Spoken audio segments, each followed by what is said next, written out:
Hello, everyone, and thank you for joining another episode of the Educational Leadership Podcast. We have another amazing guest, as usual, and we also have our amazing co-host, Corinne French.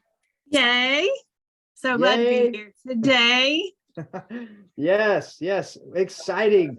We have a special guest. We have Dr. Lewis with us here today. Dr. Lewis is involved in public education, so many different facets of his life. Former superintendent, interim superintendent of DeSoto, and just a lot of other really cool initiatives related to public education. But I don't want to steal his thunder. Dr. Lewis, thank you for being here. And can you share a little bit about your background? Well, thank you, Gary, and thank you, Corinne, for asking me to be on today. You said I've done a lot of things, but in my heart of hearts, I'm a teacher. At the end of the day, if you're in education, you're a teacher. And we owe everything that we have in this business to a teacher. I am who I am because I had great teachers. So at a foundational level, I'm a teacher, but I'm also a child advocate. I advocate for kids and I advocate for public schools. And that's what I'm really excited about. I think God gave me a gift many years ago. It took me a minute to realize what it was, but I love advocating for kids and making sure that they're successful. Love it. No, that is so important. And, I can hear your passion in your voice when it comes to public ed. So yes, if you can, tell us what you're most passionate about right now in public ed. And you mentioned child advocacy, and maybe that's it, or is there something else? No, I think my ministry work in this business is what I've always done since day one. I'm passionate about literacy. If a kid is not literate, they cannot be successful in education. So I believe that every student should read on or above grade level at every grade level. So if they're in 12th grade, they ought to be reading at least on 12th grade level. To the extent that they're not, it's more difficult for them to graduate. Yeah, there is a greater likelihood for them to participate in the poverty cycle or maybe even a school to prison pipeline. So I think at our core, we have a responsibility to make sure every student is literate. And how do we touch those students before they get to the schoolhouse door? Because 90% of the critical brain mass is developed from 0 to 5. So those early learning experiences they have between 0 and 5 are critical. So I'm very, very passionate about literacy because my parents were and my grandparents were. And so literacy has always been very important in our household. Go ahead, Corinne. I always love when we have guests that I think I know, so I know Dr. Lewis, and then I learn more about our guests on the podcast, which is such a joy. So I'm wondering about literacy and different literacy programs, or when people have made that a district goal to improve third grade reading score, or do whatever a district has done in the past. What are some of the most memorable ways that you've seen literacy be increased in the district, or it can be large or small, just some success stories with literacy over the years? Well, I tell you, one of the things that I've seen is that when I was a high school government teacher, the high school principal where I taught made students do reading assignments over the summer.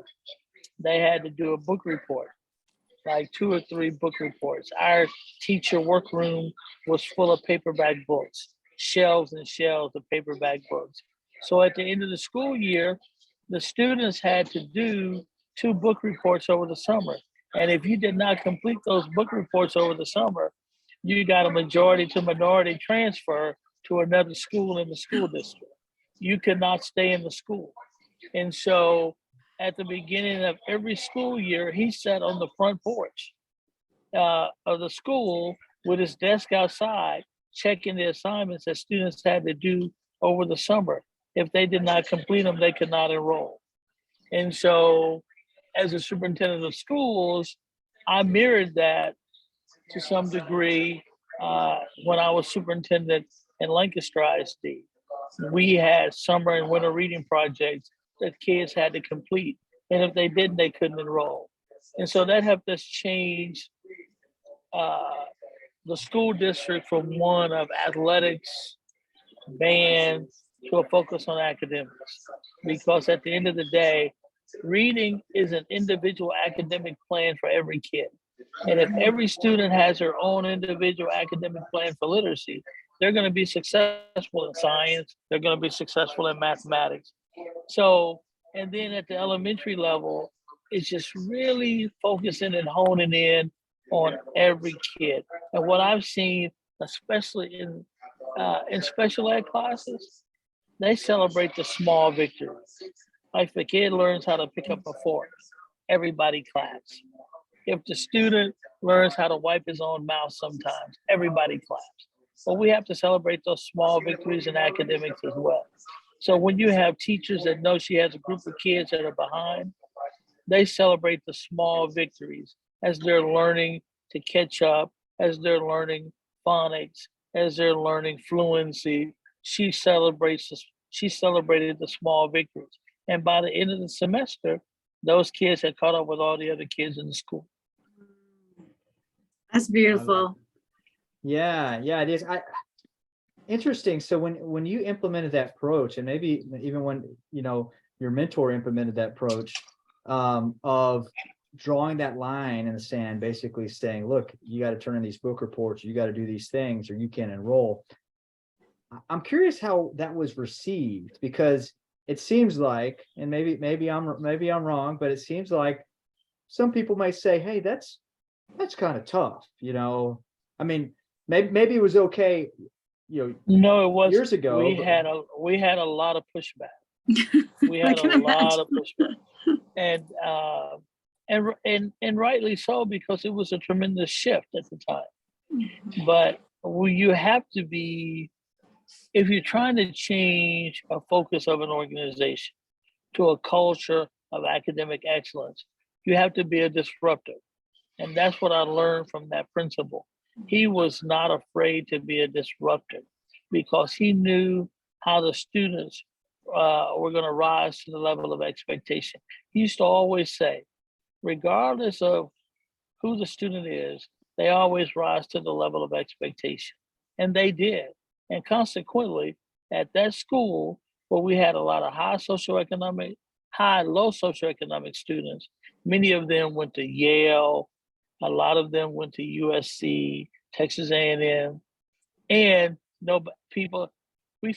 he sent so many kids to those type of universities that they actually accused him of cheating on state tests and stuff like that. But he just implemented a program of excellence, and he expected the students to rise to the level of his expectations, and they did. And the staff did as well. I like the clear goal, right? This is a clear metric, or whatever you want to call it. Yes, sir. Versus, yes, sir. There's so much subjectivity today in society, right? In general. Yes. And it's hard to find those clear metrics where you say, look, this is what you got to get this. And I really like that, because it's very performance driven. It's and that ultimately that's what we got to do to level up as I think yes, as a sir. society. You're right. Right. I think, yeah. And I think Gary, what you're saying about it being clear, I think sometimes we try to do too many things in a leader, or when we're trying to make a change in a district or change in any area, like we try to do too many things. And I think we forget that by focusing on one goal, making it very clear, other things, there'll be unintended consequences that will be good, unintended benefits. And I think we might forget that sometimes.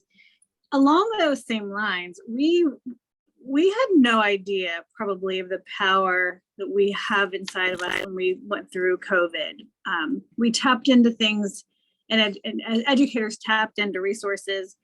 And clearly we didn't have some of the resources to do the technology to set up to do it, but we made things happen. What do you, as you're looking looking forward in the future, what are some things that you think we should be thinking about and future leaders should be paying more attention to? And I'm going to stick on the technology piece, but you don't have to go there. But I think we knew years ago that we needed to get our students to some kind of one-to-one ratio with the device. I think we knew that. I think we thought that it would take 10 years. It would be a goal. So what else are we missing? What there were warning signs, and I'm not saying for COVID in general, but even with teacher shortage, we knew we knew this was coming. So what are some other things that we should be paying attention to? Or do you want to just talk on those couple of things I mentioned? Well, just let me talk about one-to-one technology, for example. I think we got caught without a clear plan for access. Students having access to the technology, having access to hotspots and those kinds of things that they needed, because the world has changed. We are truly a technological society. And so for us to still be with physical books for the most part, we really just got caught. But more than that, we got caught for having not done what we were supposed to do as far as foundational learning for students. Because I'm a firm believer that if you can't read a physical book, you can't read on a computer. Wow. Yeah. You know, it's still the same. It's still the same. The one thing that I would focus on going forward, though, I had been out of the school business. The last time I was a superintendent was probably I left Frisco ISD in 2016. So that was pre-COVID, but I was not the superintendent there. I was in central office there. But when I went back as the interim superintendent post-COVID, I think what I discovered is that we highly underestimated the impact of COVID on the students. So I think one of the main things going forward is it's not just about the academics piece, but how do we put them back together as far as mental health? How do we listen to the students? Because I had students tell me nobody cared about the fact that I missed my 8th grade prom. Nobody cared about that I missed my 8th grade graduation, or that I didn't see my friends for 2 years, or that I was at home for 2 years with my parents and we weren't speaking before COVID. We didn't speak during COVID, and we're not speaking now.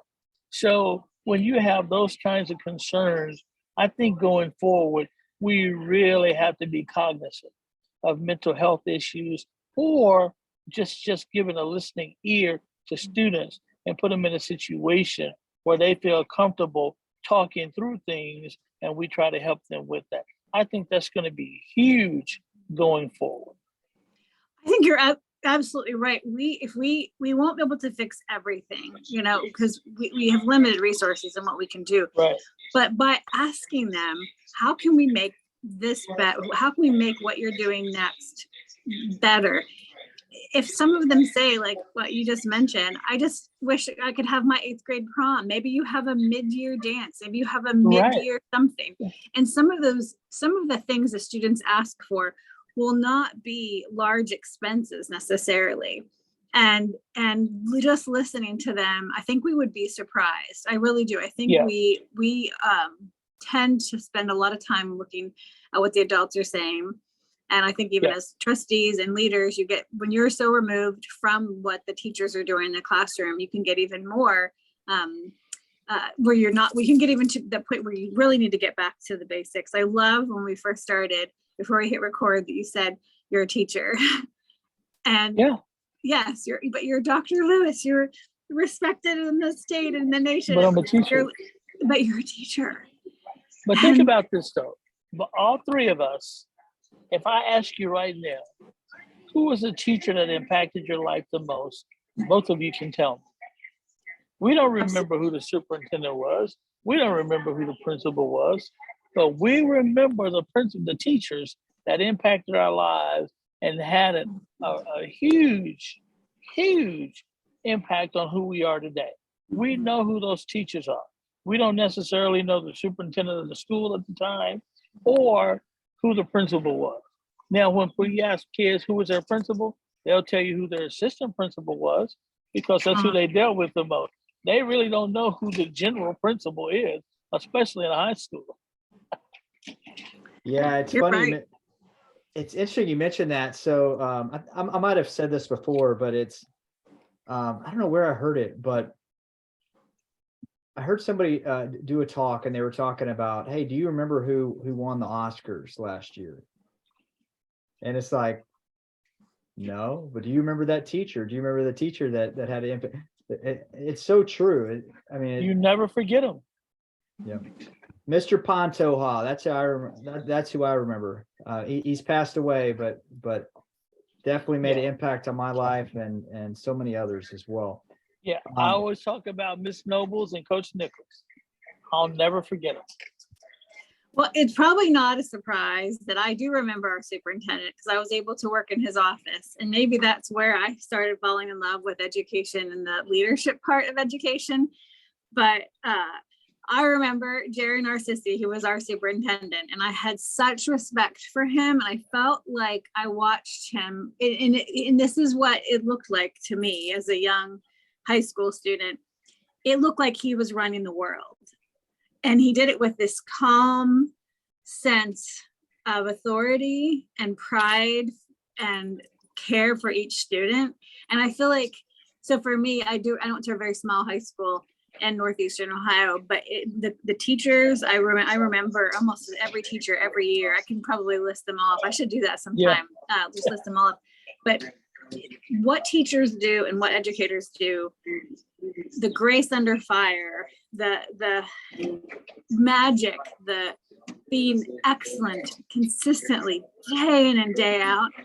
I think that's why I can't shake the fact that we have to keep shining a light on that good work that our teachers are doing, because they are the superheroes. They really are. And so I love that you are saying that that's who you are. You're a teacher at heart. What the teachers did during COVID, it was just absolutely incredible. They were totally caught off guard. They modified, adjusted, and they performed incredibly for the students. And then in the midst of taking care of their own families and dealing with their own issues, they stepped up, and we can never give them enough credit for the work that they did during COVID and since COVID, because it's been very, very difficult since COVID, and they've stepped up in many ways. You know, I want to ask a question to you, and we try not to ever ask our guests and put them on, off guard or like ask, but I don't like the word learning loss. I think that our students, the learning changed, but I think they learned to do something that we didn't expect. They lived through a pandemic. They adjusted. We all had to pivot. But thinking of the learning loss that we were measuring them against something that we didn't like to begin with, the standardized test. But it is important. Literacy is important. And if people missed years of instruction, what can we do? Like, what are some things you think we can do to make sure that those students still feel prepared for whatever's coming next? This is what I say all the time. We have to touch kids beyond 7:30 to 4. All the extra money that we put into schools, we hired additional people, we hired tutors, but everybody had a finite time to work with kids. So if you had a kid from 7:30 to 4, how are you going to divvy up the time as to who works with that kid during that time?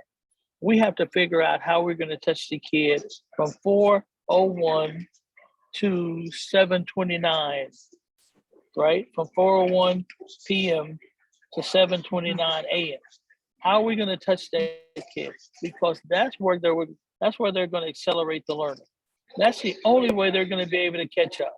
We have to have, and there are excellent programs out there that are 24/7, 365, because of the technology and everything that we have today. They're so far advanced. There is a reading model out there that actually starts from birth, that was developed from birth. That is the only one in the country that's doing tremendous things for kids across the United States. And it's available 24/7, 365, evenings, weekends, and holidays. And kids are getting as much as 33% additional time on task. That's how they're catching up. We have to touch kids beyond the bell. And if we don't, we're never going to, we're going to fill up prisons if we don't. We got to find a way to touch kids beyond the bell, because that's just when we teach from 7:30 to 4, that's just the annual growth. How are you going to get the growth that they never got? Like you said, they didn't lose anything. They just never got it. Yeah. I mean, that's, I haven't heard that term, beyond the bell. And I love that. There are so many great resources with technology now. And so, yeah, that beyond the bell. And I think I'm going back and thinking of some of my teachers that I have these great memories of when I went home. I still wanted those teachers to be proud of me if they saw me later, that evening, or if they saw me get to bed. Right. And I think that that's what we missed in COVID. One of the things I think that's the hardest is that our teachers sometimes are other mothers, and the teachers are other fathers and other uncles and other brothers and others. They fill more than just the role of an educator. Yeah, I love the way you put that. That's correct. Mm-hmm. And that was hard. It's just hard. We need those people in our lives, and we didn't have them, and those hugs and those warm meals. Sometimes it makes it difficult. Well, I know Gary's going to want to ask a question, and I'm going to try to ask one more and then make sure we give time for his. But we're in the middle of a legislative session. This will probably air when it's over. But gathering leaders that are listening to this right now, what is a few encouraging words you have for the educational leaders that listen? We have lots of superintendents and board presidents and trustees that listen, and I'm sure we have other people that love education. What's some good advice and encouraging tips for them right now? Well, I'm a Lone Star governance coach, right? And one of the big things about Lone Star governance is, and it's board training, it's basically what it is. And it helps us to focus on the main thing. But I think it's not just for board members, it's for administrators, it's for students. And that is, student achievement won't increase until our behaviors change. And it says adult behavior, but that's not just adult behavior. Student achievement won't increase unless student behavior changes. We have some kids that are doing some things in schools today that are just not supposed to be done in school. And teachers have to deal with that.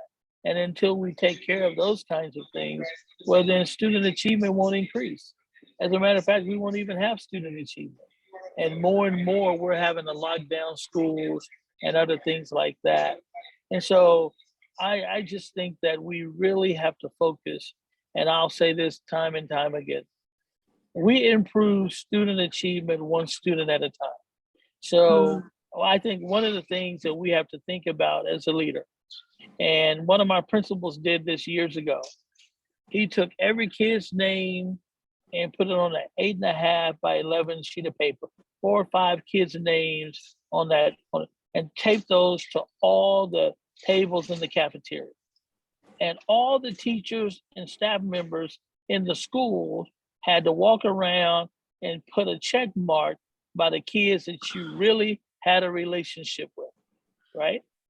What we discovered in that is that there's a whole lot of kids that don't have relationships with adults in schools. And that was one of the most powerful things I've ever seen in my career, because it showed us the kids that didn't have the relationships, those are kids that are getting referrals. Those were the kids that were getting suspended. And when we built relationships with every kid, that school changed drastically. Mm-hmm. And from that simple exercise, just putting every kid's name on a sheet of paper, and we had some kids that had 15 and 20 checks. We had kids that had 0. Mm-hmm.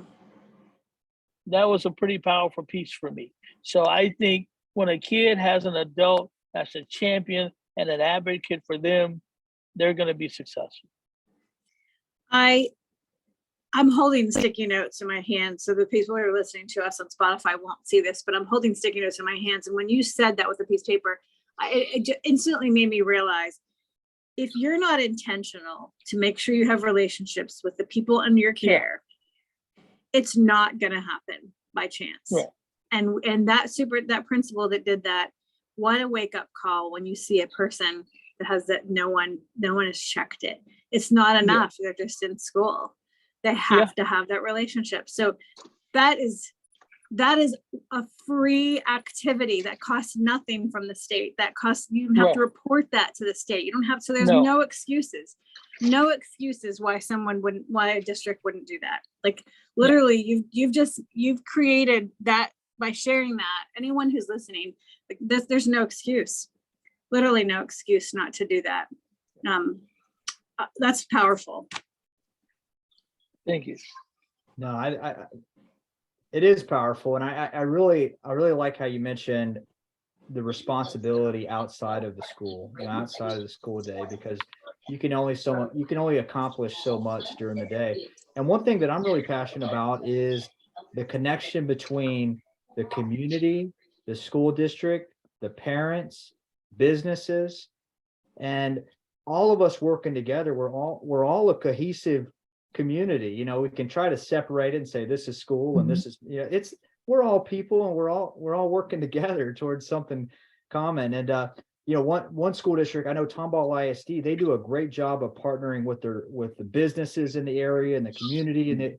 And I had the opportunity to participate in a program called Watchdogs, where the parents, that's an amazing program where the dads get to go, and maybe moms too, I don't know, but you get to spend the day there with your students and or with your kids, and you get to see how they interact and who they deal with, how they face different struggles, if you will, during the day. And so I got one that's a kindergarten and one that's a third grader, so it's very, very different So one's more worried about what they're having for lunch. The other one's trying to look cool, but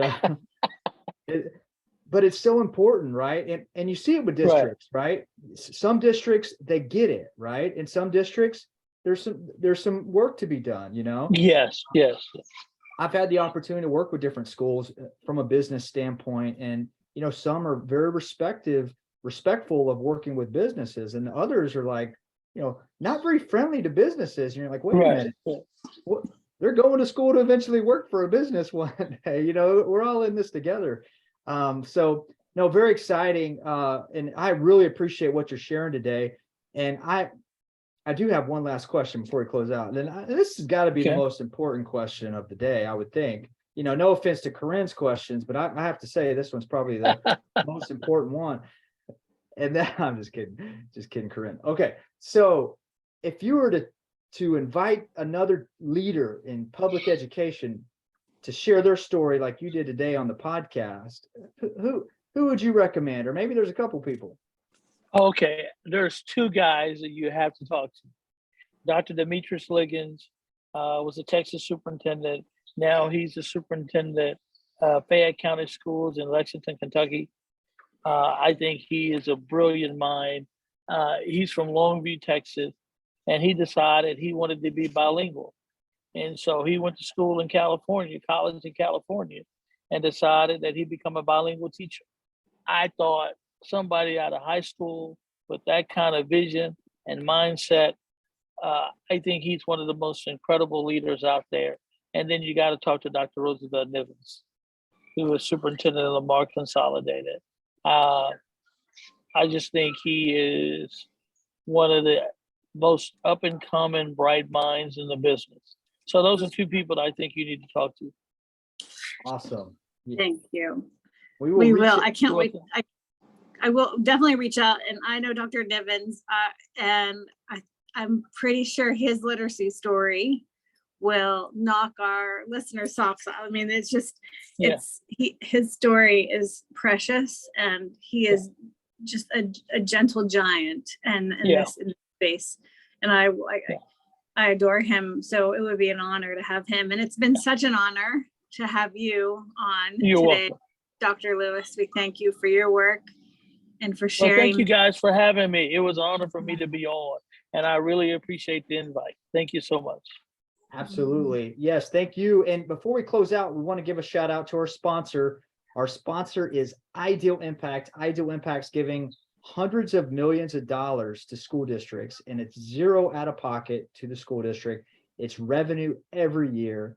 And so if your district needs funding that doesn't involve the government, doesn't involve taxpayers, it's unrestricted funds, over 180 districts, over 700 million in Texas alone. So if your district needs additional funding, reach out to Ideal Impact.